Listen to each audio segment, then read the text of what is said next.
سلام، هادی خودی هستم. توی این ویدیو میخوام راجع به اصول دیزاین باهاتون صحبت کنم. مبانی طراحی یا اصول دیزاین اساس هر رسانه تصویریه. از هنرهای زیبا مثل نقاشی، طراحی، تصویرسازی، مجسمه سازی و چیزهای شبیه به این بگیرید تا طراحی مدرن‌تری مثل طراحی وب پیج. توی طراحی وب فونت‌ها اکثر جزئیات و ترکیب بندی‌ها رو تشکیل میدن. اما همه این مثال‌ها یک وجه اشتراکی با هم دارن. یه سری از عناصر خیلی مهم هستن مثل خط، شکل، فرم، بافت و تعادل. ممکنه خیلی به تنهایی چیز خاص و منحصر به فردی به نظر نرسن، اما وقتی با هم ترکیب میشن نتایج مختلفی رو به وجود میارن. یه جورایی هر چیزی که ما میبینیم از همین عناصر ساده تشکیل شدن. شاید در ابتدا اصول طراحی، اصول دیزاین به خصوص برای شمایی که خودتون رو هنرمند نمیدونین یا ابتدای مسیر هستین خیلی ترسناک و عجیب و غریب به نظر برسه. اما اصلا نگران نباشید، بیاید از اول مسیر شروع کنیم. خط خیلی ساده. خط کاری که میکنه اینه که دو تا نقطه یا چند تا نقطه رو به هم وصل میکنه. میتونه ضخیم باشه یا نازک، موجدار یا دندانه‌دار. هر کدوم از این ویژگی‌ها احساسات متفاوتی رو از خط به مخاطب القا میکنن. کاربرد خط در ترکیب بندی اینه که میتونیم یک متن رو بگیریم و روی اون تاکید خاصی داشته باشیم، تقسیم کنیم یا سازماندهی محتوایی داشته باشیم یا حتی راهنمایی باشه برای چشم مخاطب ما. وقتی دارید با خط‌ها کار میکنید حواستون باید باشه که حتما دقت کنید به وزن اونها، رنگشون، بافتشون و سبکشون، چرا که اینها خیلی میتونه تأثیر داشته باشه روی پیامی که میخواید به مخاطب منتقل کنید. فونت ها بچه‌ها خیلی مهمن. اگر میخواید یک فونتی رو انتخاب کنید حتما باید دقت کنید که موضوع دیزاینتون چیه و هدفش چیه. اگه هدفتون خوانایی بهتره توجه کنید که باید از فونت‌های خیلی ساده و قابل دیدن در سایزهای کوچیک استفاده کنید. در اصطلاح خارجی‌ها بهش میگن سانس سریف. مثلا فکر کنید تابلوی راهنما روش از فونت کودک مثلا استفاده کرده باشن، خب قطعاً خواناییش پایین میاد و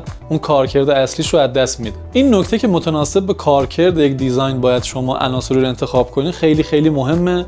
حتی به نظرم کسایی که متخصص این کار حساب میشن توی ایران مخصوصا خیلی هنر رو با دیزاین قاطی میکنن. حتما به این نکته توجه کنید بچه‌ها. موضوع بعدی شکله. شکل میتونه طبیعی باشه یا هندسی. عنصر شکل هم در دیزاین باید متناسب با کارکرد و هدف دیزاین انتخاب بشه. علائمی که ما تو خیابون باز داریم میبینیم و همینطور هنر انتزاعی به واسطه همین شکل هاست که از همدیگه تمیز داده میشن و قابل شناساییه. شکل هم تقریبا در هر دیزاینی که ما میبینیم وجود داره. شکل ها میتونن به شما در سازماندهی یا ترکیب بندی محتواها کمک کنن. شکل ها خیلی مهمن چون پایه و اساس همه چیز هستن. اگه یکم دقت کنید متوجه میشین که شکل ها تقریبا در هر دیزاینی وجود دارن. حالا وقتی این شکل تبدیل به سه بعد میشه به اون میگیم فرم. خیلی ساده. فرم ها یا مثل فرم هایی هستن که ما در دنیای واقعی میبینیمشون یا میتونن ضمنی با تکنیک های مثل نور، سایه و پرسپکتیو برای ایجاد توهم عمق در مخاطب ایجاد بشن. در طراحی دو بعدی فرم باعث میشه طرح واقع گرایانه بشه. مثلا اگر به یک عنصری در طرح سایه اضافه کنیم این حس رو به مخاطب القا میکنه که اون عنصر روی یک سطح یا در یک مکانی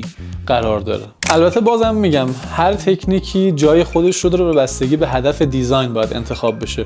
سعی کنید خیلی هم الکی ازش استفاده نکنید. کیفیت فیزیکی یک سطح رو بافت اون تعیین میکنه. مثل فرم، بافت هم میتونه واقعی یا انتزاعی ضمنی باشه. به کمک بافت میتونیم حس و نوع اون عنصر رو نشون بدیم. ولی بازم میگم سعی کنید از این تکنیک‌ها در طرحاتون بدون دلیل استفاده نکنید. مورد بعدی دیزاین متقارن و نامتقارنه. برای ایجاد تعادل میشه از رنگ، اندازه، تعداد و فضای منفی کمک گرفت. تسلط داشتن روی تکنیک تعادل میتونه برای کسایی که تازه کار هستن سخت باشه، چون نیازمند مشق بصری زیاده و خوشبختانه در عصری که زندگی میکنیم بیشتر از هر زمان دیگه حتما شما دسترسی دارید به کارهای با کیفیت و درجه یک. خیلی سریع میتونید اونها رو با یه سرچ ساده ببینید. طرحهایی که متقارن هستن به یک وزن در دو طرف خط فرضی که میتونه افقی و عمودی باشه قرار میگیرن، جوری که مخاطب راحت میتونه اونها رو تشخیص بده.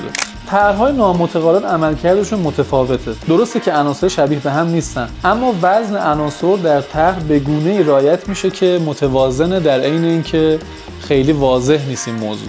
خیلی از دیزاینرها یا طراحا یا عکاسا یا نقاشا فرقی نمی‌کنه، میان از قانون 1/3 هم استفاده میکنن، جوری که میان کادرشون رو به 3 قسمت تقسیم میکنن به این شکل و در نقاطی که اینجا ایجاد میشه میان ایده اصلی طرحشون رو قرار میدن. این هم یه روش خیلی ساده است برای اینکه ترکیب بندی بهتری داشته باشید. جزئیات بسیار بسیار مهمه. اگه شما به جزئیات دقت نکنید هیچ وقت نمیتونید کلی داشته باشین. این جزئیات هستن که کلیات رو میسازن و نه برعکسش. اگه به جزئیات دقت نمیکنید واقعا دیزاین چیزی نیست که مناسب تو باشه.